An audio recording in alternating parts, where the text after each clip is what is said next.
Sometimes a good man dies alone in the dust, and the only mourner who shows up on time has 4 legs and a memory longer than most humans deserve. This is about a ranger named Marcus Whitfield and a lion with a scar on his front left leg. About what it means when the wild remembers kindness. About a daughter who came too late and a creature who came right on time. If you've ever wondered whether the things we do in this life echo past our last breath well, this story might give you an answer you weren't expecting. The radio static broke at 6:47 a.m. Thomas Kipley's hand froze on the Jeep's door handle. "Say again." He keyed the mic. Nothing but dead air and the sound of his own breathing. He'd been a ranger 3 months, long enough to know Marcus Whitfield's patrol route, long enough to know the old man never missed morning check-in. The Land Rover sat crooked in the grass, driver's door open, engine cold. Marcus was slumped against the front wheel, head back, eyes closed, one hand still gripping a photograph, the edges worn soft as old cotton. Thomas took 2 steps forward and stopped. 30 yards out, a male lion lay in the grass, not stalking, not feeding, just there, watching the body like it was waiting for something. The scar on its front left leg caught the early light. Thomas had seen that lion before. Everyone had. The one Marcus saved 5 years back. He raised the radio again, tried to form words. Couldn't. The lion's eyes never left the body. If you're reading this from your porch, your kitchen, maybe a quiet room where memories live longer than they should, leave a comment and let me know where home is for you tonight. The bathroom mirror at Kilimanjaro Airport had a crack running diagonally through the upper corner. Rebecca pressed a damp paper towel under her left eye. Mascara smudged there. The towel held together good quality, not like the thin ones at Logan that dissolved when wet. 22 hours since the phone call from Tanzania. Her reflection showed every one of them. The black dress she'd grabbed at the Boston layover pulled tight across her shoulders. Wrong size. She'd been moving too fast between gates to check. The fabric bunched when she reached for the faucet. She tugged it straight. Didn't help. Her cell phone sat on the sink edge. 17 unread emails. She powered it off without opening any. The lawyers said she was executor. That's why she came. Only reason? She pushed through the terminal doors. Heat hit her face like standing too close to an opened oven. Made Boston summers feel like nothing. She remembered this heat from years back. Hated it then. Hated it now. A Jeep sat near the curb. Young man leaning against it couldn't be past 25, and he straightened when he spotted her. Mrs. Brennan. She nodded once. "Thomas Kipley, I worked with your father. I'm real sorry for your loss." The past tense landed wrong in her chest. She set down her carry-on bag. How long to get there? 2 hours, maybe less if the roads are good.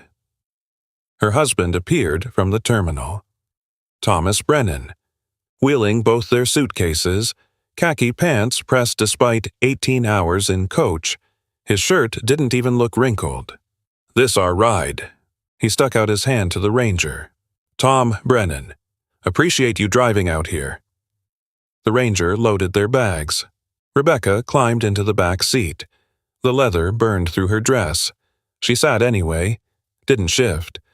Thomas slid in beside her, put his hand on her knee. She looked out the window at the terminal, at people moving, at anything else. The paved road ended after 30 minutes. Dirt after that. Washboard ruts that rattled her teeth. Grass stretched in every direction. Too much sky. Too much empty space. The ranger tried filling the quiet. "Your father talked about you considerable. Every day. Seems like he'd see a bird or a cloud formation and say Rebecca would've, then he'd stop himself." "Yeah." Her mouth tasted like stale coffee and recycled airplane air. "I reckon he missed you real bad." She didn't ask him to keep talking. Didn't tell him to stop either. Just watched Tanzania roll past the window. Another hour of driving. Dust coating everything. Her stockings, her shoes, the hem of her too small dress. Buildings appeared ahead. Low structures with sun-faded paint. Roofs patched with metal pieces that didn't match. Smaller than she remembered. More worn down. A dozen folks stood outside the main office. Locals in work clothes. A woman with gray streaks in her dark hair started forward before the Jeep fully stopped. The engine cut. The ranger opened Rebecca's door. Heat and dust and the sound of boots on packed earth. The woman was crying before Rebecca's feet touched the ground.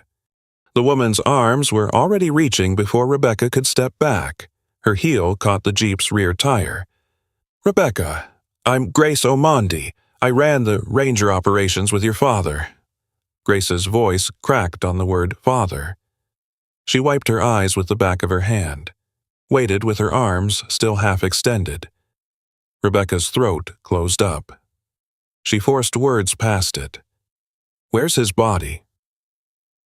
Grace's face changed. Something shuddered behind her eyes. She lowered her arms slow. "Right. This way, then." The path to the smaller building was nothing but packed dirt. Rebecca's court shoes, the ones she'd worn to depositions last Tuesday, kicked up red dust with each step. It settled on her black stockings, on the hem of her dress, on everything. Thomas walked beside her. His hand hovered near the small of her back without quite touching. She felt the heat of it anyway through the fabric. The building was concrete block, painted white once, gray now from years of weather and dust. Grace pulled open a metal door. Cool air spilled out. Not cold like proper air conditioning, just cooler than the brutal heat outside. 3 people waited inside. Standing. Quiet. The first was a man, maybe 35, reddish hair going thin on top. When he spoke, his accent was Scottish. "Peter MacDonald. I was the veterinarian here. I'm real sorry about Marcus." The second man was older, 60 at least, dark skin. He wore a traditional Maasai blanket draped over regular jeans and a button-down work shirt. Samuel Odongo. The third was the young ranger who'd driven them, Thomas Kipley. He nodded, but didn't try speaking again. Rebecca looked past all 3 of them, at the metal table in the far corner, at the white sheet covering a shape that was too still, too flat, her father. Under there, dead and cold. Grace cleared her throat. "We figured for the funeral maybe tomorrow morning, or day after if you need time to. Tomorrow's fine." Thomas, her husband. Thomas put his hand on her shoulder. "Rebecca, honey, maybe we ought to. Tomorrow." The concrete room went silent. Someone shifted their weight. A boot sole squeaked against the floor. Samuel said something in Swahili, low and quick. Grace answered back. They weren't trying to hide it particularly. Rebecca didn't ask for translation. Grace's jaw got tight.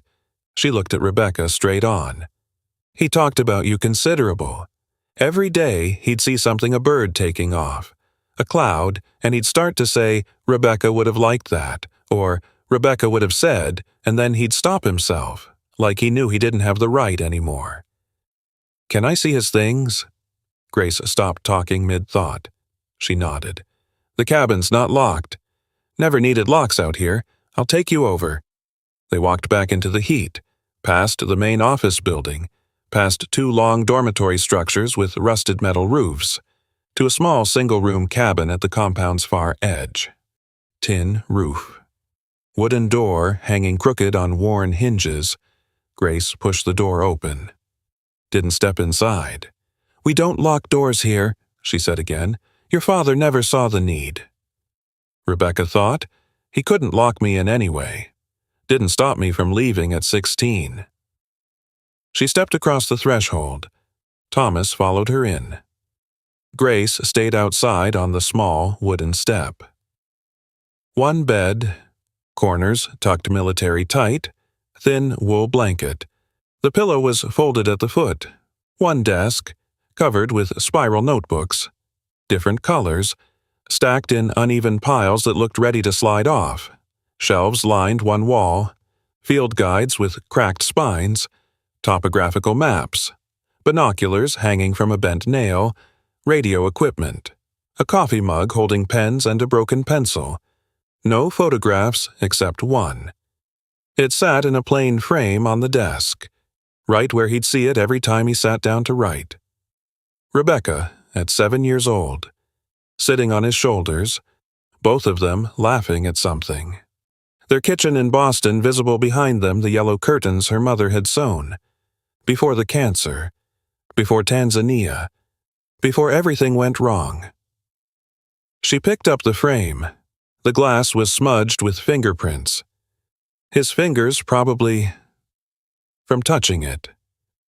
The backing had tape on it, old tape that had yellowed, retaped over newer tape, like the photo had been taken out and put back in, over and over. Thomas, her husband, looked around the single room. Good Lord, this is all he had. This is what he chose instead of... He stopped because Rebecca's face must have told him to stop. She set the photo back down, exactly where it had been sitting. I need to be alone now. Thomas hesitated. Grace touched his elbow, gestured toward the door. They both left.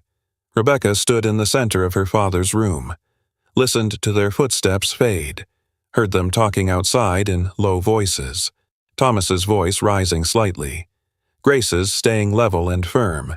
She turned to the desk, pulled out the wooden chair, sat where her father had sat every evening, looked at what her father had looked at, the photo, her at 7, the notebooks, years of them, dates written on the spines in faded marker.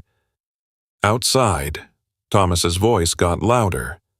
I'm just trying to understand what Rebecca's dealing with here, from a legal standpoint. Grace's response came sharp and clipped. Rebecca couldn't make out the exact words. She reached for the oldest notebook, opened the cover, first page, dated 8 years back, called Rebecca today. She said she got into law school. I said, congratulations. She said, that's it. I didn't know what else to say. She hung up. Rebecca's hands started shaking. She gripped the notebook tighter. She called back an hour later, left a message. Dad, I got into Harvard Law. I thought you'd want to know. I thought you'd be proud. Next line, different pen. Written later, maybe. I was proud, am proud. Still don't know how to say it without it sounding hollow after all this time. The door opened hard. Thomas, her husband, stood there, cigarette between his fingers even though he'd quit 2 years back. Rebecca, we need to discuss the property situation here. She looked up at him, at this man she'd married, this stranger in pressed khakis. Not now. Grace mentioned conservation easements on the land. I need to know if those expire when the primary holder... Get out. He took a drag, blew smoke toward the rafters. Just trying to help you think clearly about your options. Out. He left. Didn't close the door all the way behind him. Rebecca looked back at the notebook, turned the page. 5 years ago. Different handwriting. Shakier. Sick person handwriting, maybe. Found a male lion today. Snare wire cut clean to the bone. Infection setting in bad. Peter says we ought to put the animal down. I can't do it. Next line. Don't rightly know why. Maybe because I understand what it's like being caught in something you can't work your way out of. Evening light came through the cabin window at a slant. Orange. Dust particles floating slow in the beam. Rebecca sat on the floor with the 6 notebooks spread open around her, reading entries, skipping pages, going back to reread lines that stuck. Someone knocked. She didn't answer. The door opened anyway. Grace stood in the frame. Behind her, young Thomas Kipley, Peter MacDonald, Samuel, a man Rebecca hadn't seen yet, older, maybe 60, tie loosened at his collar, dark sweat stains spreading under both arms. "Rebecca," Grace's voice had gone formal, careful. "This here's Mr. Kamathi, district officer. He's got your father's will and such." Rebecca stood. Her legs had gone numb from sitting cross-legged on the concrete floor. She leaned against the desk edge for balance. They filed inside. 5 people crowding a room meant for one. Thomas, her husband, squeezed through last. Folding chairs appeared from somewhere. Set up in a half circle, facing the desk. Mr. Kamathi opened a document folder. Pulled out papers. Cleared his throat twice. "Last will and testament of Marcus James Whitfield." His voice was flat, like he'd read through 100 of these and this was just one more. Maybe he had. The legal language washed over Rebecca without meaning much, whereas, and hereby, and in the event of, words she heard in courtrooms every week back in Boston. She stopped trying to follow along. Bottom line came down simple. Everything to her. The land, the buildings, the equipment, the vehicles, a bank account holding $16,000. That was the sum total of what her father had. 16,000. Mr. Kamathi kept reading. One condition at the very end. Letter to be read aloud at the graveside service, not before such time. He held up a white envelope, standard business size, her name written on the front in her father's handwriting. The letters were shaky, sick person writing. Mr. Kamathi handed it across. The paper was warm from sitting in his jacket pocket. She turned it over in her hands. The seal was still intact. "What's it say?" Mr. Kamathi adjusted his glasses higher on his nose. "I don't rightly know, ma'am. Your father sealed it himself while I witnessed. I didn't read the contents." Rebecca looked at Grace. "You know what's in here." "No, ma'am. You must know. You worked with him every day for how long? 15 years. And no. I don't know. He didn't tell a soul what he wrote." Rebecca's thumb found the envelope's edge where it was sealed. Could tear it open right now. Right here in front of all these folks. "Just tell me what it says. I can't tell you what I don't know. Can't or won't. Rebecca, please." She threw the envelope on the desk. It slid across the worn wood surface, knocked over the pen mug, pens scattered everywhere, rolled in different directions. One fell off the edge and hit the floor with a small plastic sound. "Fine, then. I'll read it when he wanted me to. At the grave, just like he planned out." Thomas, her husband, stood up fast. His folding chair scraped loud against concrete. "This is plain ridiculous. She shouldn't have to perform some kind of show for a dead man." Grace stood too. Faster. "That's quite enough from you." Thomas turned on her. "Pardon me. You don't know him. You don't know her. You've been on this property all of 4 hours. I know my wife is exhausted. I know this whole setup is manipulative as all get out. One last way to control things from beyond the— Thomas." Rebecca's voice came out flat and hard. "Stop talking!" But something had cracked open. Grace was shaking now, hands balled up into fists at her sides. "You think she's the only one he hurt?" Grace's voice broke on the word hurt. "You think she's the only one who needed him around?"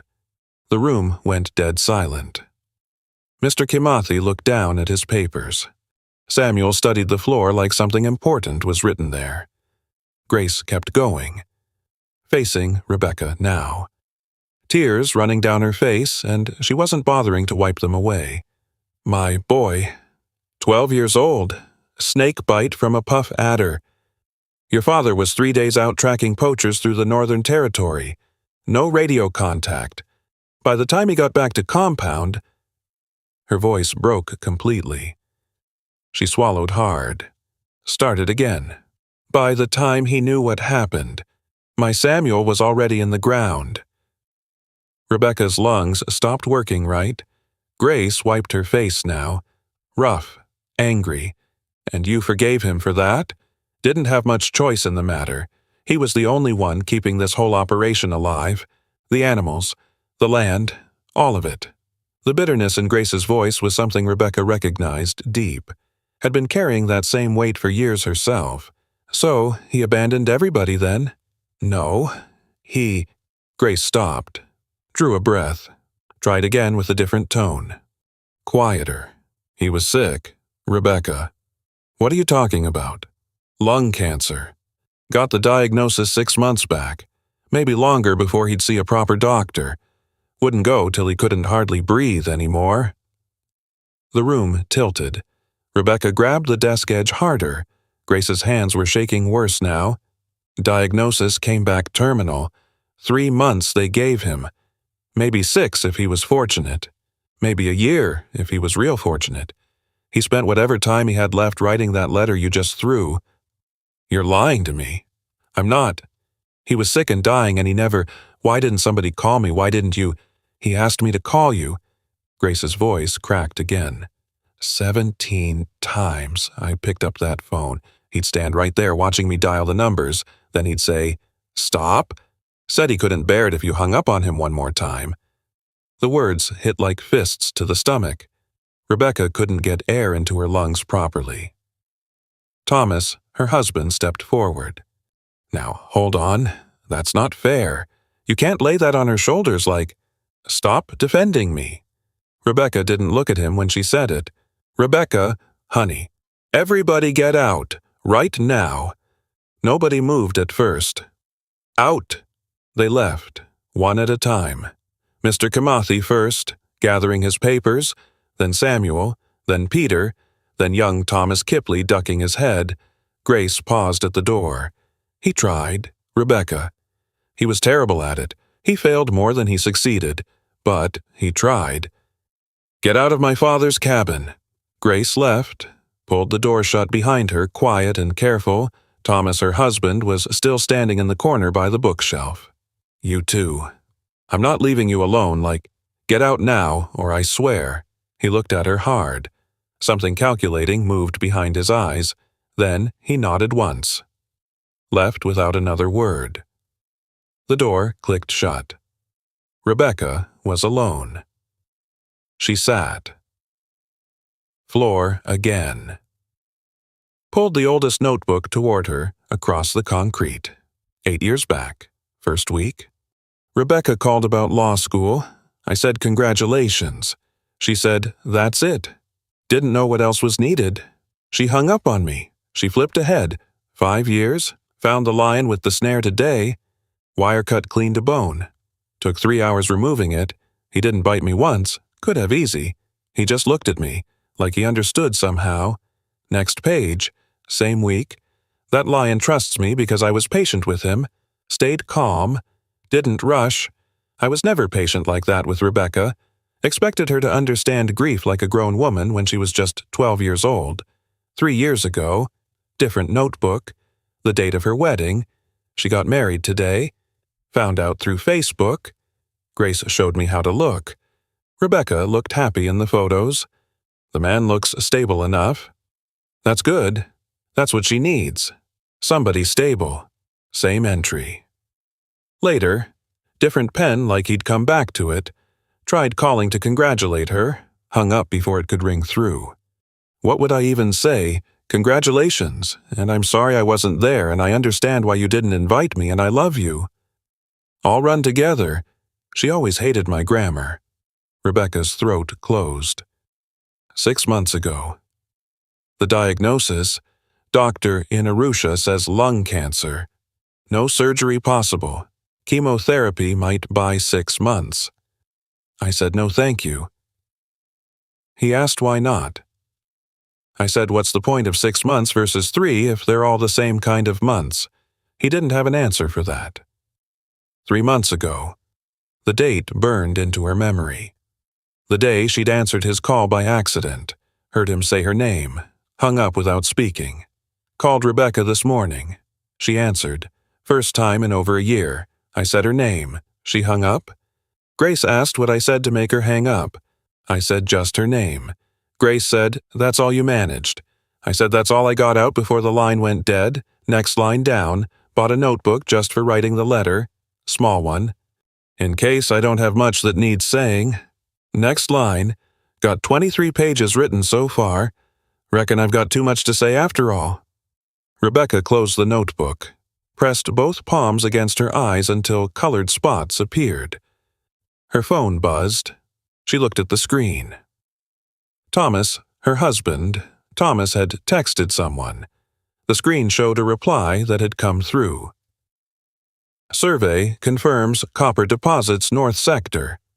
Sending revised offer, $60 million. She stared at the message, looked at the date stamp.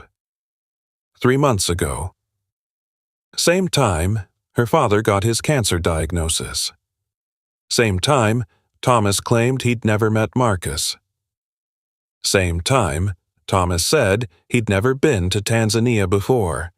Rebecca woke on her father's bed, still in the black dress, notebooks scattered around her on the thin blanket, light coming through the window, but not dawn light. Later. 7, maybe. 8. Her mouth tasted like dust and old coffee. She sat up, head pounding behind her eyes, jet lag or grief or both. Someone knocked. Grace's voice came through the door. "The men are digging the grave. Thought you might want to see where." Rebecca didn't want to see. Stood up anyway. Smoothed her dress with both hands. Same wrinkled dress from yesterday. Sweat-stained now under the arms. She opened the door. Grace stood there in clean work clothes, hair pulled back tight, eyes still red-rimmed but steady. They walked without talking. Half-mile through grass already waist-high in places, heat building even this early. Rebecca's court shoes weren't made for this. Dust worked into the seams. Grass seeds stuck to her torn stockings. The acacia tree stood alone against the sky, twisted trunk. Sparse leaves that gave barely enough shadow for one person to stand under. Samuel was there with 2 young rangers Rebecca hadn't met yet. They had shovels, measuring tape, a grave half dug already, red dirt piled beside the hole. Rebecca stopped about 10 feet back, watched them work, one shovel biting into earth, then another, then the third, dirt flying up. Landing on the pile with soft sounds. Grace stood beside her. 6 feet deep? That's customary. Your father didn't write down specifics. We figured standard burial would be appropriate. It's fine. The men kept digging. The rhythm never changed. Dirt was darker now where they'd gotten deep, wetter, clay-like. Footsteps came up behind them. Thomas, her husband, appeared. He'd showered. Fresh pressed shirt even in this heat. Sunglasses on even though the sun wasn't full up yet. "This is where you're putting him." Samuel stopped digging. Set his shovel against the tree trunk. This is where he wanted to rest. Thomas looked around. Grass in every direction. Sky too big. Nothing else for miles. Middle of nowhere, Rebecca. You'll never visit this spot. Be practical about it. Rebecca said nothing. Watched Samuel pick his shovel back up. "I'm just saying there's a cemetery in town. Maintained proper. Roads you can drive on. You could bring flowers if you wanted. You could—" He didn't want town. Grace's voice stayed flat and even. Thomas turned toward her. "He's dead now. He doesn't want anything anymore." Samuel stopped digging again. Set the shovel down, careful. Looked directly at Thomas for a long moment. "You should head back to the compound now." "Excuse me. This is family business. You ought to go." "I am family. I'm her husband. I have every right to—" Rebecca cut him off. "Thomas, go back." He stared at her. Jaw muscles working under his skin. Then he nodded once. Sharp. Turned and walked away through the grass without looking back. Rebecca didn't watch him leave. Grace stood quiet beside her for maybe a minute. Then spoke soft. "You holding up all right? Keep digging." By noon, the sun was brutal and people were arriving. Old trucks with rust eating the wheel wells, Some folks walking from the village 5 miles south. Dust rising from the road. Rebecca stood on the cabin porch, counted them coming. 30, 40. More still appearing on the horizon. Locals in work clothes that had been washed thin. Rangers from other zones wearing the same khaki uniforms. Someone in a newer Toyota truck drove 8 hours from Dar es Salaam, according to what Grace said. An old woman, maybe 80, moving slow with a carved wooden cane. Each step deliberate. Grace met every person. Handshakes, some hugs. Quiet words Rebecca couldn't hear from the porch. The old woman saw Rebecca, changed direction, came to the cabin steps. "You're Marcus's girl," Rebecca nodded. "Name's Esther Monroe."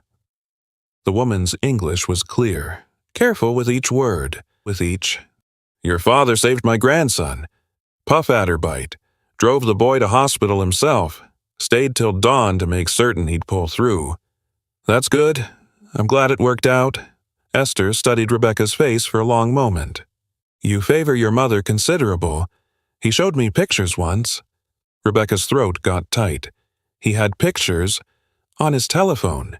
You and your mother together." Esther pulled out her own phone, old flip phone that had seen better days. Flipped it open. Showed Rebecca the screen. A photograph of a photograph. Young Rebecca, maybe 10 years old, and her mother both smiling. Their kitchen in Boston behind them with the yellow curtains. Rebecca couldn't make words come out. "He said she made the finest chocolate cake." "She did. Said you learned the recipe from her." Rebecca hadn't made that cake in 15 years. Couldn't recall exactly why she'd stopped. Another person approached. Teenage boy. Wouldn't look up from his boots. Grace made introductions. "This here's David Kamathi. Marcus paid his school fees these past years." David spoke to the ground. 4 years, through secondary school. I start university next month." "That's real good. Engineering program. I'm studying engineering because of him." David looked up finally, eyes wet, then looked away again quick, left without saying more. More people came with their stories. "Young Thomas Kipley. He taught me tracking skills. 6 whole months of patient teaching. Never once raised his voice even when I messed up considerable." Woman from the village. "Fixed our well pump. Wouldn't take payment for it. Said neighbors help neighbors. Man with old burn scars covering both forearms. Poachers burned my hut down. He rebuilt it. Brought the timber himself." Each story landed like a small cut. Clean, sharp, adding up. These folks knew her father, a version of him Rebecca had never met. Afternoon heat was worst. Grace found Rebecca in the cabin. "We need to wash him." "Dress him proper. It's our custom." "Get somebody else to do it." "There's nobody else. You're his daughter." Rebecca's hands started shaking without permission. She pressed them flat against her thighs. "I don't know how to do that." "Neither did I the first time I had to." "I'll help you through it, but it should be you doing it." The building was the same one from yesterday. The cooler storage. Metal table. Body covered with a white sheet that had yellowed some with age. Grace handed Rebecca a basin. Soap. Cloth. Disposable gloves. All of it old and worn from use. "You ready?" Rebecca wasn't. Nodded anyway. Grace pulled on gloves. Handed a pair to Rebecca. "Body's been here a day. There's some stiffness. Don't let it frighten you." Grace pulled back the sheet. Marcus looked smaller than Rebecca remembered. Face sunken in, skin waxy and gray, purple bruise on his temple with yellow edges spreading out from it, where he'd hit the dashboard when his heart gave out. Grace wet a cloth in the basin, started washing his face. Rebecca watched, frozen. "You can touch him. He won't break from it." Rebecca pulled on the gloves, wet her cloth, reached out, touched his hand, cold, stiff, not like skin should feel. She washed his fingers slow, saw the scars, burned scars on both palms, old ones, from his firefighting days in Boston. She remembered these, remembered him coming home with bandages, the smell of hospital antiseptic that never quite washed out. New scars covered the old ones, rope burns on his wrists, raw-looking even now, red, claw marks on his forearms, 4 parallel lines cut deep, healed over but still visible, small puncture on his left thumb, round, clean-edged. Grace saw her looking. That's from the lion. First time Marcus tried freeing him from the snare, animal bit him out of pain and fear. Marcus didn't hold it against him. The lion bit him. Considerable pain will make any creature lash out. Marcus understood that. They worked without talking, washing away dirt and dust and the red Serengeti clay. Grace unbuttoned his shirt. Rebecca helped pull it off. His chest was concave, ribs showing clear, each one distinct under skin gone thin. The cancer had eaten him down to nothing. More scars everywhere. Claw marks, tooth punctures, accident scars. Life written on skin in white lines and puckered tissue. Wedding ring on his left hand. Gold worn almost through in places, thin as wire. Rebecca touched it, spun it slow on his finger, saw engraving inside worn nearly smooth. Ellen plus Marcus, her mother's name. He never took it off, not once that I ever saw. Something small cracked in Rebecca's chest, like ice breaking, not big, just a hairline fracture. They dressed him in clean clothes from his closet. Clean shirt, clean pants, his work boots polished till the leather almost looked new. Grace combed his hair with an old plastic comb. Rebecca watched this stranger, this father. Grace set the comb down gentle. You want to say anything to him? Like what? Anything at all. Rebecca looked at his face, eyes closed, jaw slack. Why couldn't you just call me proper one real conversation instead of hanging up when I answered? One real talk. The body didn't answer. Grace wiped her hands on a towel. He was afraid. Of what exactly? That you'd say exactly what you just said. Evening. Rebecca alone in the cabin. Door shut. Thomas, her husband, came in without knocking. Briefcase in his hand. We need to talk straight. He set the briefcase on the desk, opened it, pulled out a folder. I had a geological survey done, 3 months back. Rebecca stared at him. This land has copper deposits underneath, commercial grade, worth $50 million, minimum estimate. When did you do this?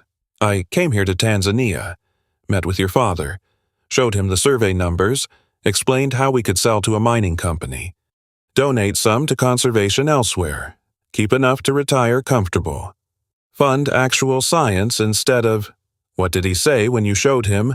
Called me a vulture, threw me out of this very cabin. Good for him. Thomas's jaw tightened. Rebecca, you came to visit my dying father and tried selling his land out from under him. I didn't know he was dying yet at that point. Get out of here. Listen to me for 1 minute.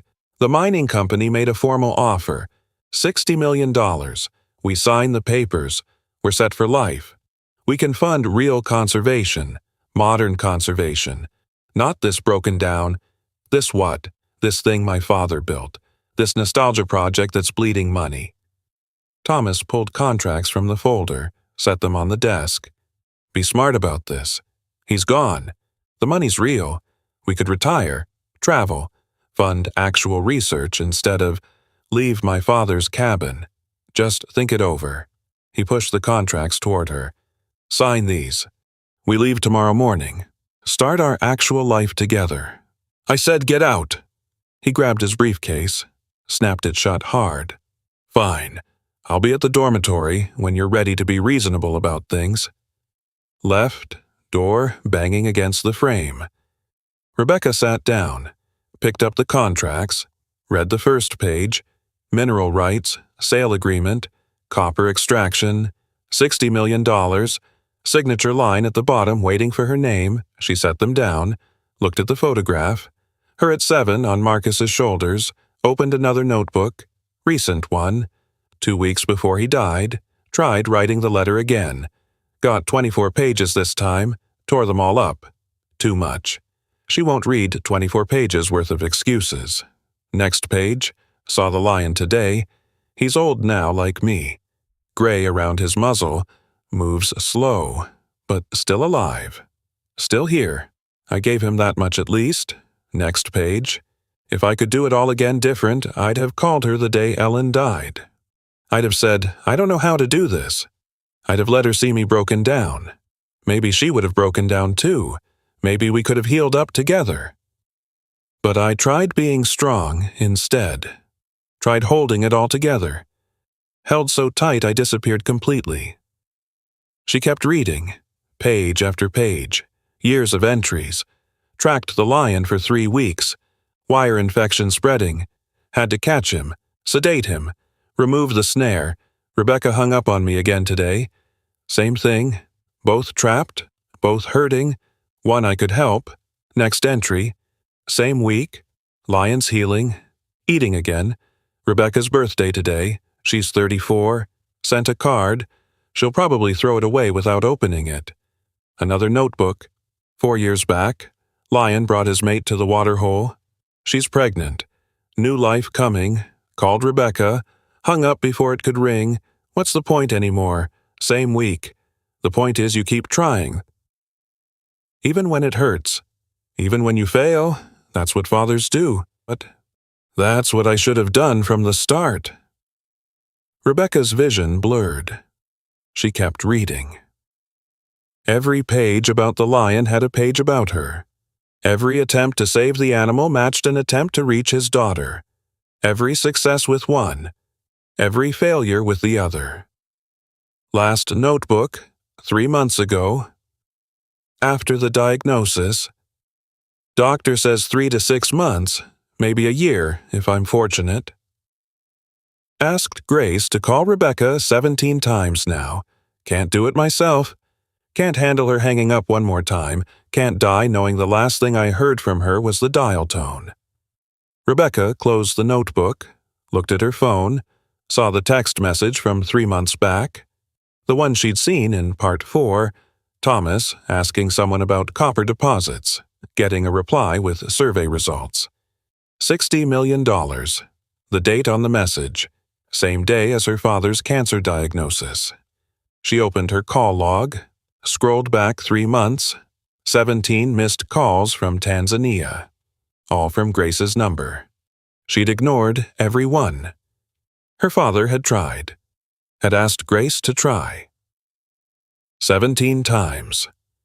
And Rebecca had let every call go to voicemail, deleted them without listening. She looked at the contracts on the desk, at the signature line, looked at the photograph of herself at 7, picked up the pen. Sky went pink before the sun showed itself. Rebecca stood under the acacia tree, 50 people behind her, maybe more. She didn't turn around to count them. The coffin sat on ropes positioned over the grave. Simple wood, built by local carpenters, lid nailed shut yesterday afternoon. Thomas, her husband, stood beside her. Full suit despite the heat that was already building. Sunglasses, even though dawn hadn't properly broken yet. He hadn't spoken to her since she'd refused to sign the contracts last night. Grace on her other side. Samuel beyond Grace. Peter, young Thomas Kipley. The whole staff lined up. The local pastor opened his Bible, old man with a face like dried leather. Started reading in a voice that carried across the grassland. Rebecca heard none of it. Just the sound of blood moving through her ears, her own breathing, the wind pushing through the grass making it whisper and bend. The coffin was 3 feet away.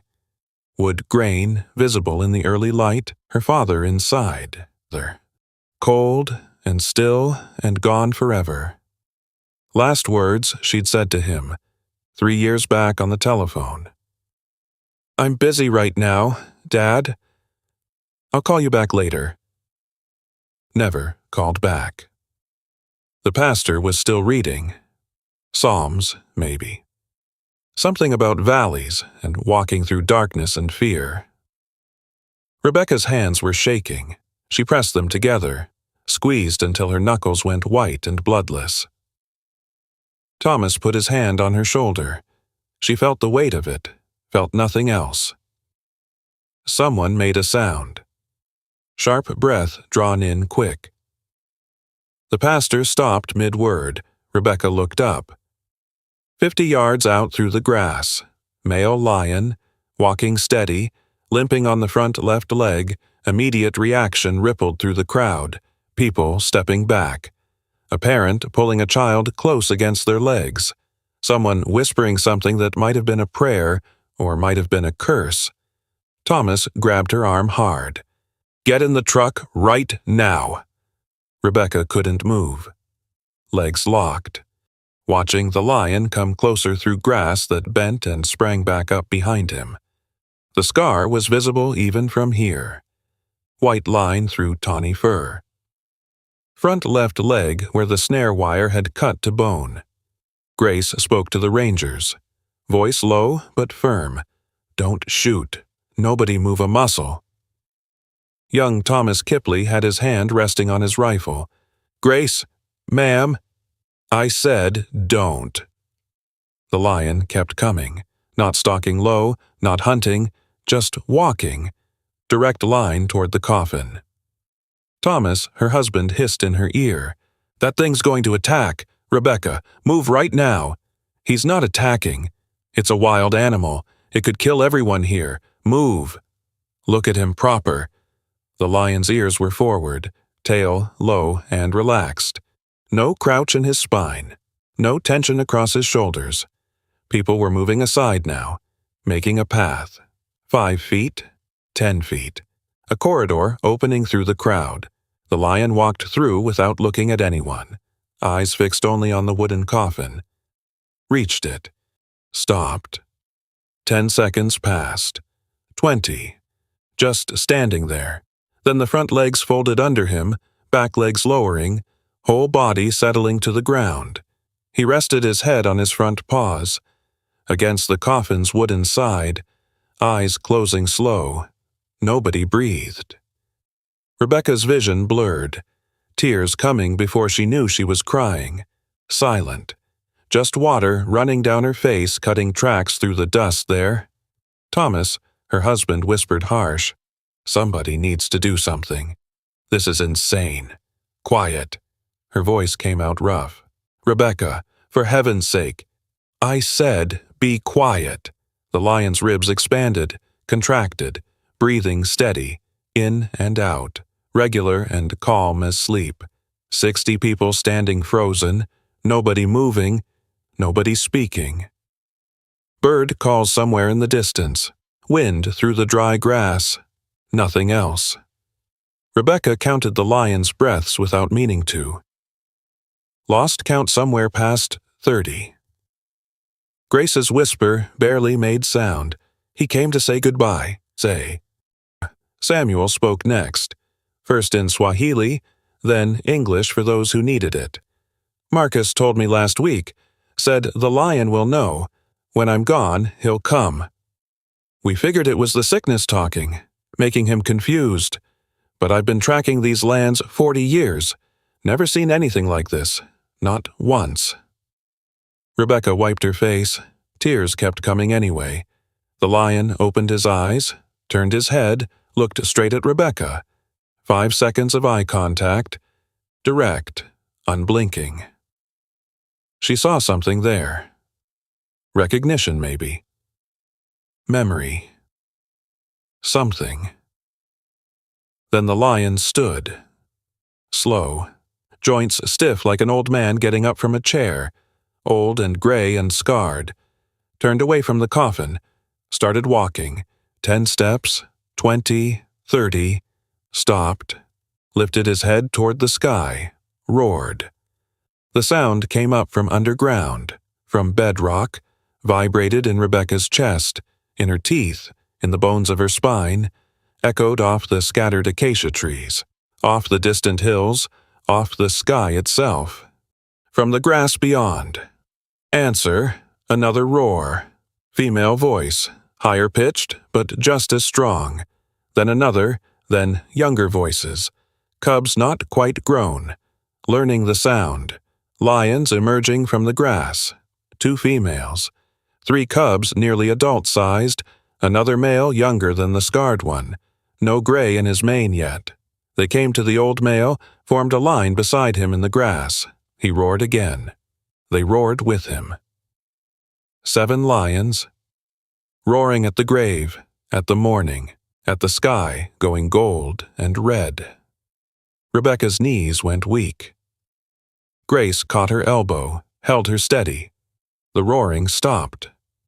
Silence dropped like a stone into water, complete, total.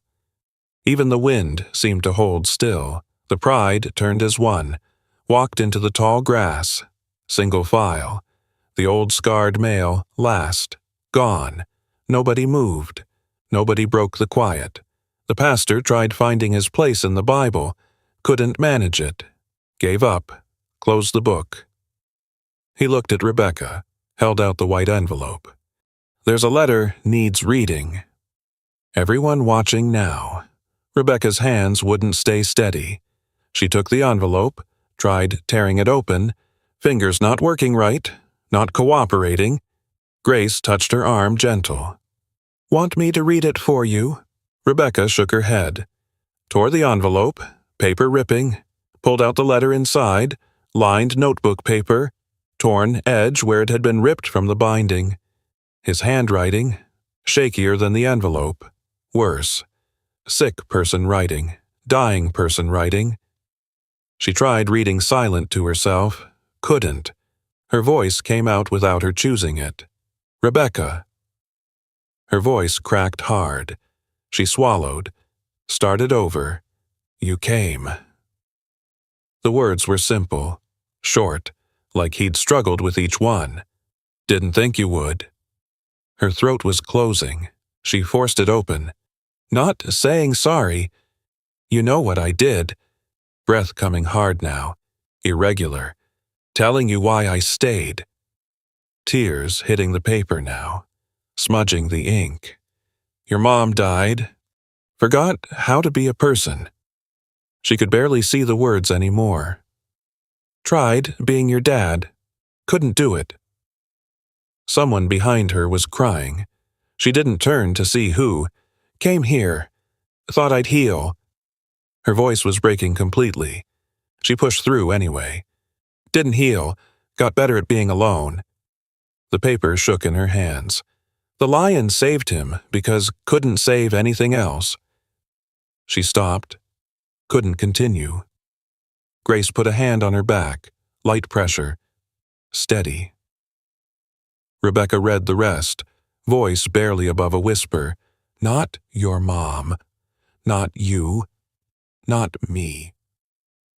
Next line, you don't heal by running. Her hands were shaking worse. The land is yours. Do what's right. Pause. Walk to the ridge. Sunset. See what I saw. Last lines. I failed you. I love you. She paused. Very last line. Just 2 words. Dad. Rebecca folded the paper. Couldn't look up. Couldn't stop crying, whole body shaking. The kind of crying that comes from somewhere deep. Somewhere she'd kept locked tight for years. Grace didn't try hugging her. Just stood there close. Present.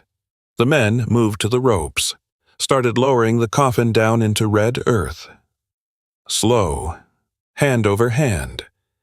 Rope sliding through calloused palms worn rough from years of this work. The coffin descended, disappeared below ground level. Hit bottom with a hollow sound like a drum. People came forward, taking turns, handful of dirt each, throwing it in, landing on wood with the soft impacts that built and built. Rebecca couldn't move. Rooted to the spot. watching them fill the grave her father had chosen. Dirt pile shrinking, grave rising, level with ground now. Samuel placed a stone on top. Large, flat, no name carved into it, just red stone from the Serengeti. The pastor said final words. Rebecca didn't hear them. People started leaving. Slow, quiet. Walking back toward the compound through grass that was waist-high in places. Thomas, her husband, touched her shoulder. "Come on, then. It's done." "No." "Rebecca, let's go back. You need rest." "Go ahead. I'll walk back." "It's near a mile. I'll walk." "Fine. I'll wait at the compound for you." She didn't answer. He left. Footsteps fading through the grass. One by one, everyone left, just Rebecca, and the grave, and the flat stone, and the acacia tree throwing thin shadow. She stood there. Sun climbing, heat building fierce, finally moved, not toward the compound, toward the ridge, the northern one the letter had mentioned. Walk to the ridge, see what I saw. Wasn't sunset now. Didn't matter. She started walking through grass that caught at her torn dress and her ruined stockings. The walk back took near 40 minutes. Maybe longer. Rebecca didn't check any timepiece, just followed the tire ruts through grass that grabbed at her dress with every step. Sun directly overhead now. No shade anywhere. Sweat soaking through the black fabric. The compound appeared ahead. People everywhere still, eating under the scattered trees, talking in low voices, the wake continuing. Rebecca walked past all of them, headed straight for the cabin, locked the door from inside, lay down on her father's bed. The sheets smelled like him still. Dust and soap and something else she couldn't name. Fell asleep without meaning to. Heavy, dreamless. Woke to voices outside, arguing, Grace's voice, and Thomas, her husband. Rebecca went to the window, cracked it open just enough. Listened. Don't care what she signed. She was in shock from grief. Thomas's voice came back cold, precise. She's an attorney. She knows exactly what a contract means when she puts her name on it. Rebecca's stomach dropped straight through the floor, went to the desk, saw the folder lying open, papers inside, sale agreement, mineral rights transfer, copper extraction permits. $60 million, her signature at the bottom in blue ink. She stared at it. When did she memory surfaced slow through fog? Last night, after everyone left, she'd found her father's whiskey, half bottle in the cabinet, drank it, all of it straight. Thomas came in later, brought the papers. She'd signed them, hadn't she? Everything after the third glass was nothing but blur. Grace's voice rose outside. If this goes through, 40 people lose their jobs. They'll find other work somewhere. Where exactly doing what? That's not my problem to solve. Rebecca opened the door, stepped out into brutal sunlight. Both of them turned. Grace's face was twisted. Tell me you're not selling this land. Rebecca's mouth was dry. Tongue stuck to her teeth. Tell me straight. Thomas, her husband, stepped forward. She signed the papers last night and it's done and legal. Grace looked at Rebecca, waiting. Rebecca couldn't make words come. Peter appeared, running across the compound. What's going on here? Grace pointed at the papers in Thomas's hand. She's selling to a mining company. Peter's face went white. You can't do that. There's a leopard den in the north sector. Critically endangered breeding female. If they start mining operations, it's my land. Rebecca heard herself say it, heard how hollow the words sounded. It's 300 animals' home. Samuel came over, moving slower, face showing nothing. The lion, his pride, they live in the northern section, where the copper deposits are. More people gathering now, forming a circle that kept getting tighter. Rebecca felt them closing in from all sides. Thomas, her husband, Thomas, got louder. "She has every legal right to—" Grace cut him off sharp. "Stay out of this conversation." "Pardon me. You've been on this property all of 3 days.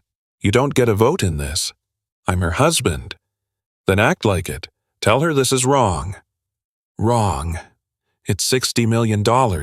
It's freedom from all this. It's—" "Stop!" Rebecca's voice came out weak, but they kept going, louder now, more people arriving, pushing closer. Young Thomas Kipley came through the crowd. "Marcus said you were different. He said you understood things. He said you were better than— He didn't know me." Rebecca's throat was closing. "He said you were kind." Something snapped deep in Rebecca's chest, breaking loose. "Kind, I hung up on him. For 3 solid years. While he was dying, that's who I am." Silence dropped. Rebecca heard herself getting louder. Couldn't stop it. "You want to know why I'm selling? Because he loved this place more than me. He chose it. Every single day, for 15 years straight." Grace stepped toward her. "Rebecca, don't do this. So, yeah, maybe it's fair if the place gets torn up. Maybe that's justice." Esther, the old woman from yesterday, pushed through using her wooden cane. "You don't mean that, child." "I do mean it. Your father. My father abandoned me. I'm returning the favor now." The words landed. Rebecca saw them hit, saw Esther's face crumple, saw Grace's eyes go hard, saw Peter turn away. Young Thomas Kipley's voice shook. "Marcus said you were brilliant. He said you were better than him." Rebecca felt something dark rising up from her gut. Let it come. "Then he didn't know me at all." She turned, went back inside the cabin, slammed the door, stood in the center of the room, breathing hard, hands shaking, looked in the small mirror by the bed, saw her face. Mascara streaked down both cheeks, eyes red, hair matted with sweat and dust. Who was this person? Answer came immediate and clear. Someone who hurts people because she's hurting, just like she'd accused her father of being. The math was perfect, bitter, complete. She sat on the bed, couldn't cry. Already empty. Thomas, her husband, entered without knocking. "You did the right thing. Get out. In a few months you'll see this was the smart choice, the practical. Out." He held up both hands. "Fine. I'll pack our things." Left, door banging. Rebecca pulled out the photo, her at 7. Marcus's hands on her waist holding her steady on his shoulders. When did it change? When did he stop holding her like that, or did she pull away first? Memory surfaced. Age 12. After her mother's funeral. Marcus tried hugging her. She went stiff as a board. He let go. Never tried again after that. Who abandoned who? She found more journals. The last one opened to entries from 2 weeks before he died. Tried writing the letter again. 24 pages this time. Tore them all up. Too much to say. She won't read 24 pages. Won't read one, probably. Next page. Saw the lion today. Old now like me. Gray around the muzzle. Moving slow. But still alive. Still here, Zaki, ah. I gave him that much at least. Next page. If I could do it all different, I'd have called her the day Ellen died. I'd have said straight, I don't know how to do this. I'd have let her see me broken. Maybe she would have broken too. Maybe we could have healed together.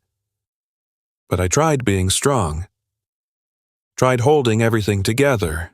Held so tight I disappeared completely. Last entry. 3 days before his heart gave out. Tomorrow, I'll try calling her. Or maybe I won't. Don't rightly know anymore. I'm so tired. Rebecca closed the notebook. Set it down, careful. 3 days later, he died alone, in his truck, holding her photograph. She wasn't there, didn't answer the phone, never called back, and now she was selling the only thing he'd left behind, destroying the only thing he'd built. So a mining company could rip copper from the ground where lions raised their cubs. The shame wasn't a feeling, it was a physical thing. Weight on her chest making it hard to draw breath. She stood, walked to the desk, looked at the contracts, at her signature in blue ink, picked up the pen. Could tear them up right now.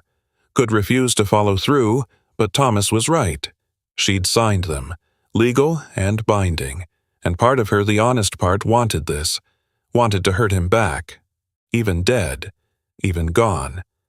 Wanted him to know what it felt like losing something. Except he already knew that feeling. He'd lost her, years ago, and kept loving her anyway, despite it. While she'd kept punishing him, kept hanging up the phone, kept refusing to visit, kept staying away. All the way until he died, alone in the red dust. And now she was punishing his memory, punishing the land he loved, punishing the animals, the people, the pride, punishing everyone except the person who deserved it, herself. Rebecca looked at her reflection again, this person who'd lashed out at an 80-year-old woman, who'd told a grieving community their lives didn't matter, who'd said she didn't care if the lion lost his home, the lion that came to say goodbye, that remembered kindness after 5 years, that brought his whole family to roar at the grave, while she, the daughter, came only because lawyers said she had to. The shame went deeper, kept going down. No bottom to it that she could find. She was exactly what she'd accused her father of being, someone who ran, who chose easy over right, who hurt people to avoid being hurt herself. Worse than him, maybe. Because he tried. Failed, considerable. But tried. And she'd just given up. Rebecca sat on the floor, back against the bed, looked at the photo one more time.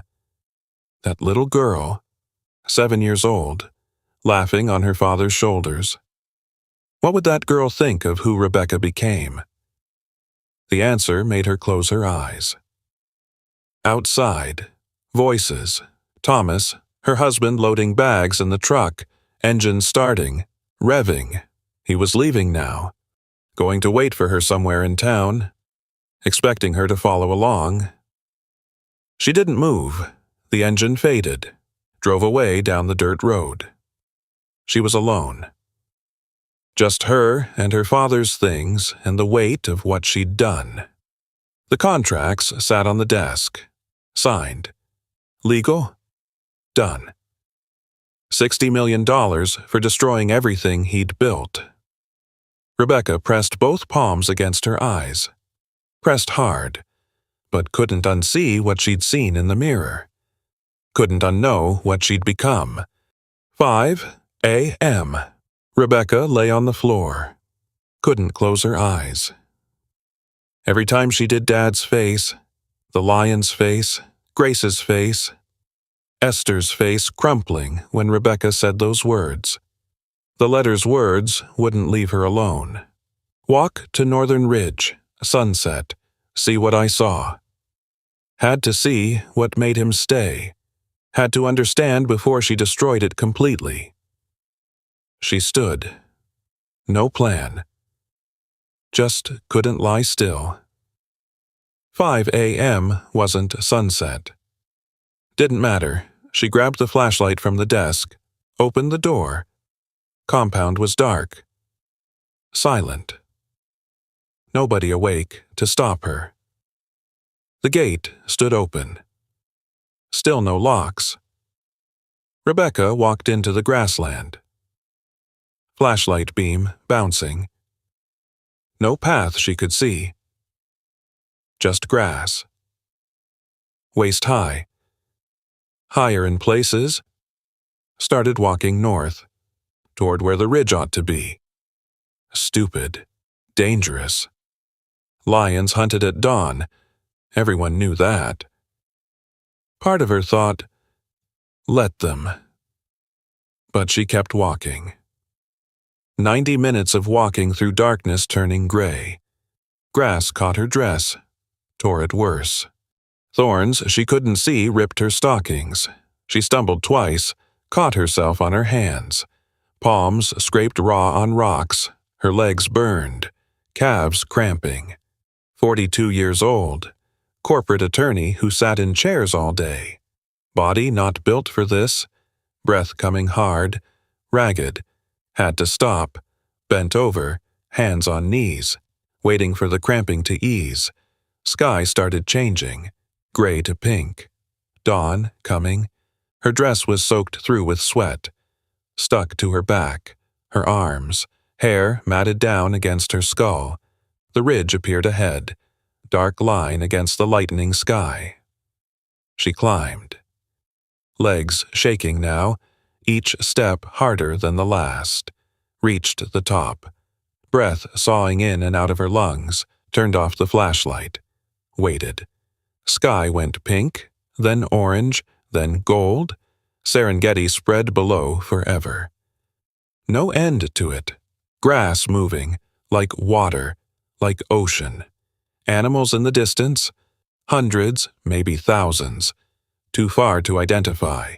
Just dark shapes moving across gold. Acacia trees, scattered.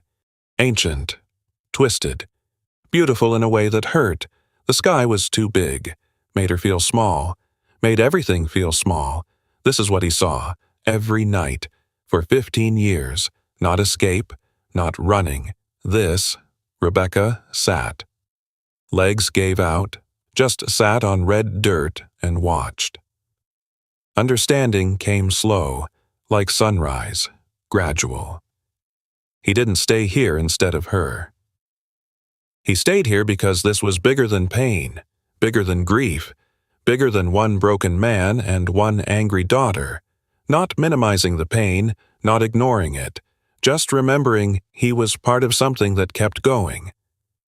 Morning. Evening. Birth. Death.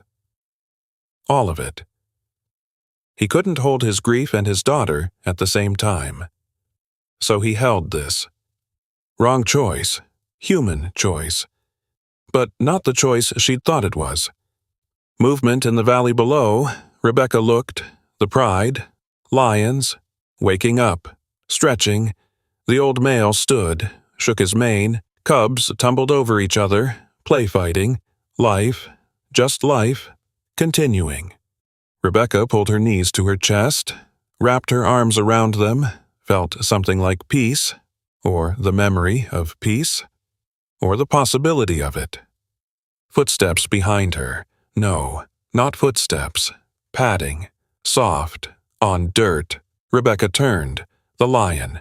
Male. Scar leg, gray muzzle, 30 feet away, watching her, her throat closed. Couldn't swallow. Couldn't breathe. She was alone. No truck, no gun, no ranger, mile from help. The lion could kill her in seconds. She waited. For it to charge. For it to crouch. For anything. It sat, haunches lowering, front legs straight, just sat, looked at her, direct, steady. Rebecca's voice came out hoarse. He saved you. The lion blinked. Slow. And you remember, don't you? The lion yawned, mouth opening. Every tooth visible, could crush her skull, snap her neck. Then it laid down, head on paws, like at the funeral, watching her, not leaving, not approaching, guarding. Rebecca understood. Her father gave this animal life. Now it was returning the favor. Some debts went deeper than species. Some gratitude was pure. She looked back at the valley, at the pride, at the sunrise painting everything gold and red, spoke aloud, to the lion, to her father, to herself. I don't know how to do this. The lion's ear flicked. I don't know how to be the person who stays. Wind moved the grass, bent it, released it. I've been running my whole life, from grief, from you, from anything that might hurt. The lion didn't answer, just breathed. In, out. But you taught me something, without meaning to. You taught me that running doesn't heal, it just postpones. Rebecca stood, legs shaking, from the walk, from everything. I can't undo what I did, can't unsign those papers, can't bring you back. The lion watched, patient. But I can stop running. Maybe, if I... The decision crystallized, sharp, clear, absolute. I'm not selling. Said it out loud, to witness it, to make it real. The lion's tail twitched once. Rebecca looked at the sky. Full light now. Thomas will leave. That's the cost. Realized she was okay with that. Had been okay with it since yesterday. Just couldn't admit it. She started down the ridge, fast, half running, stumbling. The lion stood, watched her go. Didn't follow. She reached flat ground, ran, dress catching on grass, tearing. Didn't slow, legs cramping, lungs burning. Kept running anyway, stumbled, caught herself, kept going, compound appeared. Sun full up now, heat building, Thomas, her husband, by the truck, loading the last bags. Rebecca ran up, breathless, dress torn to shreds, bleeding from scratches, hair wild. Stop! He turned. You're ready. Good. Let me just... We're not leaving. The bag hit the ground. What? I'm tearing up the contract. You signed. It's done. Then I'll breach. Pay the penalty. I don't care. That's insane. We'll lose everything. The deposit alone. I'm not selling. Thomas's face went red. Why? Because a lion showed up. Because these people made you feel guilty. Because it's what he asked. And I never gave him anything. So I'm giving him this. He's dead, Rebecca. He doesn't know. I know. Thomas stared, jaw working, hands balling into fists, opening, closing. If you do this, I'm leaving. I know. I mean it. I'm not staying here. I'm not waiting while you play ranger in the dirt. I'm not asking you to. So what? We're done over this. We were done before we got here. You just didn't want to see it. Thomas's voice dropped, cold, precise. I came here to help you. No. You came here to make money off my dead father. I came to give you options, give you freedom. You lied. You met him. 3 months ago. You never told me. You brought contracts to his funeral. That's who you are. Thomas grabbed the bag, threw it in the truck bed. Fine. Enjoy your guilt trip. Enjoy your lions. I'm finished. Started the engine. Didn't look at her. Rebecca watched him drive away. Dust rising, settling.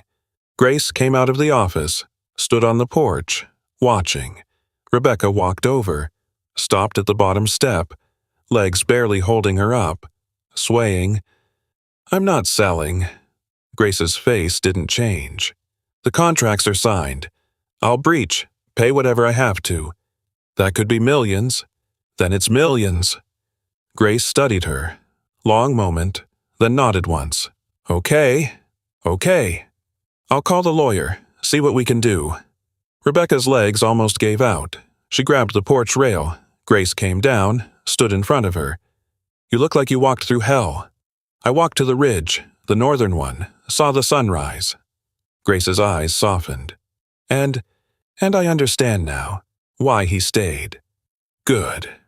They stood there, not hugging, just standing. Samuel appeared. Peter, young Thomas Kipley, coming from the dormitories. Grace spoke first. She's not selling. She's staying. Samuel nodded. Like he'd expected this. Peter exhaled. The leopard den is safe, Rebecca finished. All of it. The whole northern section. Everything. Young Thomas Kipley stepped forward, held out his hand. Thank you. Rebecca shook it. His grip was firm, calloused. Grace looked at the compound, at the buildings. It's considerable work, running this place. I know. You'll need to learn. Tracking, patrols, budget, politics, dealing with poachers. I'll learn. It's not Boston.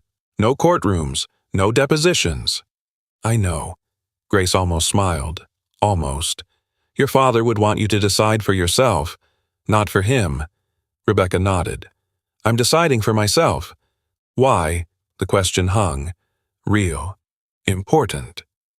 Rebecca looked at the compound, at the people, at the grassland beyond, at the sky too big to comprehend.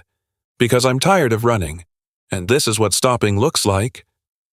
Grace held her gaze, then extended her hand. Rebecca shook it. Welcome home, Grace said. The words landed different than expected. Not warm, not comforting, just true. Rebecca looked at her father's cabin, at the door hanging crooked, at the tin roof, at the small window. She'd have to clean it out, organize the notebooks, make it hers, but not yet. First, she had to call the lawyer, stop the sale, deal with Thomas's fury. Then she had to learn how to do her father's job. Then maybe she could start to forgive herself, or learn to live without forgiveness. Either way, she wasn't leaving. Grace touched her shoulder. You should rest, clean up, eat something. I need to call Boston, stop the contract before… It's 5 a.m. in Boston. Nobody's awake. Call at 8 their time. Come on. They walked to the cabin. Grace opened the door. Inside, everything the same. Notebooks, photo, bed, but different now because Rebecca was different. She sat on the bed. Grace brought water, bandages for her torn legs. The lion, Rebecca said. The one from the funeral. He was at the ridge this morning. Grace looked up from wrapping the bandage. He followed you. Or I walked into his territory. I don't know, but he didn't attack. Just guarded me. Grace tied off the bandage. Some animals remember longer than people think. He remembered Dad. Yes. For 5 years. Yes. Rebecca lay back, closed her eyes. I hung up on him for 3. Grace didn't answer. Didn't need to. Outside. Voices. The compound waking up. People moving. Work starting. Rebecca's phone buzzed. Boston number. She looked. Message from the mining company's lawyer. Contract executed. Deposit transferred. Congratulations on your sale. $6 million transferred to escrow. Her stomach dropped. She sat up. Grace? The deposit. They all ready. Grace took the phone. Read the message. Face going pale. How much? Rebecca's voice came out hollow. $6 million. Non-refundable if I breach. They stared at each other. $6 million? Gone. If she stopped this now, everything she had, everything from the divorce, everything from selling the Boston condo, all of it, gone. To save land she'd never wanted, animals she didn't know, a legacy she'd tried to destroy. Grace handed back the phone. Your choice. Rebecca looked at the screen, at the number, at the amount, $6 million, or her father's land. Her hands were shaking. 18 months later, Rebecca sat at the desk in what used to be her father's cabin, hers now. Payroll spreadsheet open on the laptop. 19 Rangers, salaries due tomorrow.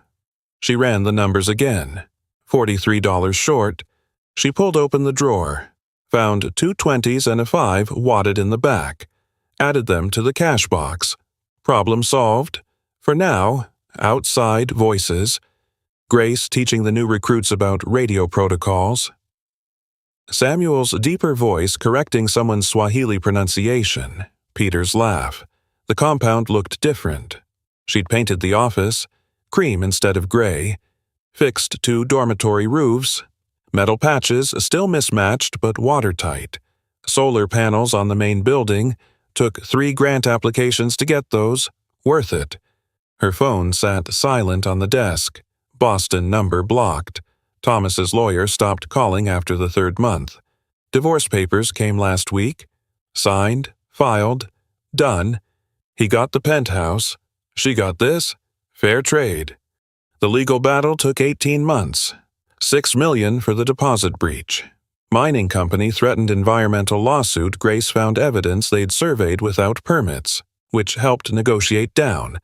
Still cost $2 million more in penalties and legal fees. Her retirement accounts, gone. The Boston condo sale, gone. Everything she'd saved for 20 years, gone. She had $16,000 in the conservation fund now, Marcus's original amount, back where she started, and a job she still barely knew how to do. Grace appeared in the doorway, khaki pants dusty, face sunburned. Patrol in 20. You coming? Rebecca closed the laptop. Yeah. Grabbed her hat, water bottle, radio. Still felt like playing dress-up sometimes, but less so than last month. They walked to the Jeep. Samuel already there. Young Thomas Kipley checking the spare tire. North Sector, Rebecca asked. Grace nodded. Leopard Den. Want to see if the cubs are mobile yet? Rebecca climbed in back. Still let Grace drive, still learning the routes. She'd taken an online wildlife management course, 6 months of videos and tests, passed with decent marks, but knowing facts wasn't the same as knowing land, knowing animals, knowing weather patterns and migration routes and which water holes dried first. Grace knew all that. Samuel knew it in his bones. Rebecca was still learning. Yesterday, she'd misread vulture patterns, thought it meant a kill, drove them 40 minutes out of their way. Just a dead tree the birds roosted in. Grace didn't say anything, didn't need to. The mistakes were getting less frequent. That was something. 3-day patrols now, used to terrify her, now just tired her. Progress. The Jeep bounced through grass, radio crackling with check-ins from other zones. Rebecca recognized the voices now, knew their names, their families, their jokes. 40 minutes out, they stopped, waited, watched. The leopard appeared, female, 2 cubs behind her, and bigger than last month, walking on their own. Samuel made notes. Rebecca took photos, for the monthly report, for the grant people, for the folks who paid to keep this place alive. Grace started the engine. They kept moving. Thursday, like every Thursday. The Pride passed near the compound. Rebecca sat on the cabin porch, coffee in hand, waited. 7 lions emerged from grass, 2 females. 4 cubs nearly full grown now, and the old male, limping worse than last week. They moved slow, purposeful, crossing from east to west. Routine. The old male stopped, like always, looked toward the cabin. Rebecca raised her hand. A small wave. The lion's tail flicked once. Then he kept walking. Grace came out, sat beside her. He's getting slower. I know. Might not be much longer. I know. They watched the Pride disappear into grass. Samuel joined them. 3 mugs, gave 1 to Grace, 1 to Rebecca. The cubs are strong. Good year for the Pride. Rebecca sipped. Coffee too hot. Burned her tongue. The female with the torn ear, still favoring that back leg. Getting better. She'll be fine. Rebecca nodded. Knew the animals now. Knew their injuries, their patterns. Which ones were skittish, which ones curious, which ones dangerous. Still didn't love this place the way her father did, but she respected it. That was enough. Evenings. Rebecca wrote in the journal she'd bought in town. Plain notebook, spiral-bound, like her father's. Letters to him. Wouldn't mail them. Couldn't, but wrote anyway. She opened to today's page, dated it. Pen hovering. Dad, the Pride came by. Old males still here, limping worse, stubborn, like you, running the anti-poaching unit now, 20 rangers, your legacy, growing. Grace says I'm getting better at this. Samuel says I'd track like you did. He's lying. I'm terrible, but I appreciate it. Some nights I still wake up at 3 a.m. adding numbers, checking the budget, making sure we can make payroll. The money's always tight. Always, I miss you. Not the you I had, the you I'm learning about. Through the journals, through the people here, through the work. I'm not angry anymore, or less angry. Still working on it. Love. Rebecca closed the notebook, set it on the stack with the others. 18 months of letters. One-sided conversations with a dead man. Therapy, maybe. Or grief. Or both. Either way, she kept writing. Saturday evening. Rebecca stood at the northern ridge. Same spot as 18 months back. Different now because she was different. Grace beside her, Peter, Samuel, young Thomas Kipley, the staff she worked with every day, family, not the one she was born into, the one she built. They came here once a week, watched the sunset. Nobody said much, didn't need to. The valley below, life continuing. Wildebeest moving, zebra grazing, birds circling, the pride in the distance, settling for night, cubs playing, adults watching. The old male lifted his head, roared once, not aggression, just declaration. I am here. I am alive. I remain. The sound echoed, rolled across grass, faded into silence. Rebecca understood it now. That call, that insistence on existing despite everything. She was doing the same, showing up, day after day, not running.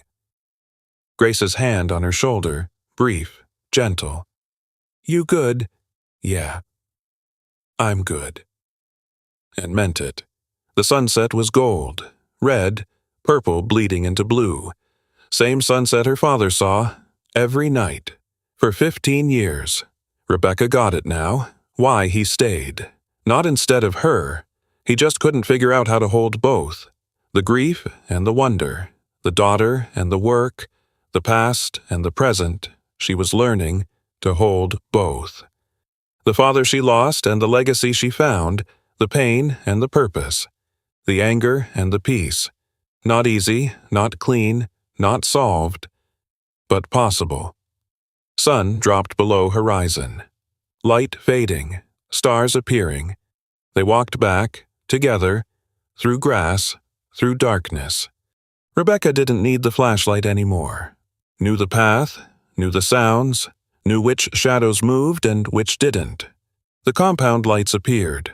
Warm, yellow, home. She'd paid everything to keep this place, money, marriage, the life she'd built in Boston, and gained what mornings with purpose, work that mattered, people who depended on her, animals who lived because she stayed, and something else, harder to name, the ability to look in mirrors without shame, the knowledge that she'd stopped running, the understanding that some debts couldn't be paid with money, only with time, with presence, with showing up even when it hurt. Her father taught her that. Without meaning to. By failing. By trying anyway. By leaving her this place and hoping she'd understand. She did now. Took 18 months. Took losing everything. Took walking to the ridge at dawn and seeing what he saw, but she understood. Rebecca reached the cabin, opened the door, looked at the desk, at the photograph. Her at 7 on his shoulders. Tomorrow, more patrols, more budget problems, more learning, more failing, more trying anyway.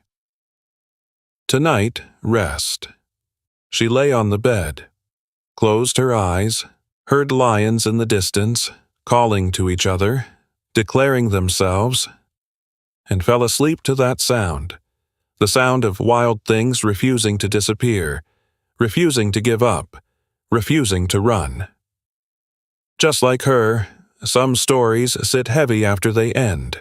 This one might be one of those, not because it wraps everything up neat it doesn't, but because it touches something many of us carry quiet, the weight of what we didn't say when we had the chance. The years we let slip by. The phone calls we meant to return. Perhaps you know what it's like to arrive too late. To stand at a grave and finally understand something you couldn't see when the person was alive. To realize the running wasn't protecting you, it was just keeping you alone with it. Many of us have had our own version of Rebecca's choice. Not about land or lions necessarily, but about whether to stay or go. Whether to forgive or hold tight. Whether to keep punishing someone or ourselves for being human and failing and trying anyway. It's all right if this story doesn't resolve clean. Most real things don't. It's all right if you're still carrying something unfinished with someone who's gone. That doesn't make you wrong. It makes you human. Some debts can't be paid with words, only with showing up, with staying even when it's hard, with choosing, finally, not to run. Thank you for staying through this one, for listening all the way to the end.